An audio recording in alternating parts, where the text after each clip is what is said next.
think the biggest challenge has been just keeping up with the demand. So we've seen tremendous growth in the past year. We're up 60% in August year over year in terms of the number of people who are coming to us for help. So we're constantly adjusting in terms of being able to meet that demand. So inflation is a huge factor right now. Everything's costing more and families are really struggling with that. We're also seeing a lot of refugees coming into our community from both South America and from the Ukraine, and so we're trying to help out those people as well. And then there's been an issue with homelessness in terms of the number of people who are living rough and looking for support with food as well. There's a couple of main programs that we have. So our monthly Hamper program, and that's where we're giving out about 100 pounds of food for an individual and more for family members. And that's both dry goods, it's meat, it's dairy, it's produce. And then we have what we call emergency bags. So for people who are living rough, we have two different versions. We have a version which we call a camping bag, and that's with food that doesn't need to be cooked. Canned goods like a canned tuna or a canned ham that has a pull-top lid, so it's easy for them to access. For those clients, we also provide what we call a bread bag, so it might have muffins or English muffins or some bread to make a sandwich, things like that, peanut butter, that they can eat without having to have a lot of cooking facilities. So this Thanksgiving, we're looking to raise $150,000 and 150,000 pounds of food.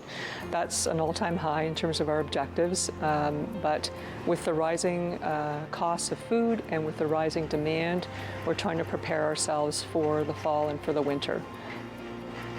We also, from a food perspective, in terms of the kinds of items that we're always looking for, pasta sauce, peanut butter, canned meat, canned stews, soups, those are staples for us that we use every day. And then from a financial perspective, when we get those donations, it allows us to buy the meat, the produce, the dairy, those items that we don't typically get donated. Well, you know, I think the thing that we are always focused on is how do we have less need for our services. And at the end of the day, that is around social security measures, whether that's guaranteed income, whether that's ODSP or EI that allows people to be able to meet their needs with food and with housing. Right now that's a struggle for many people. And those are the kind of things, the bigger, broader social issues that I think we have to look at that will decrease the demand for the food bank. We know that only about 20% of the people who are food insecure will come to a food bank, and stigma is a concern.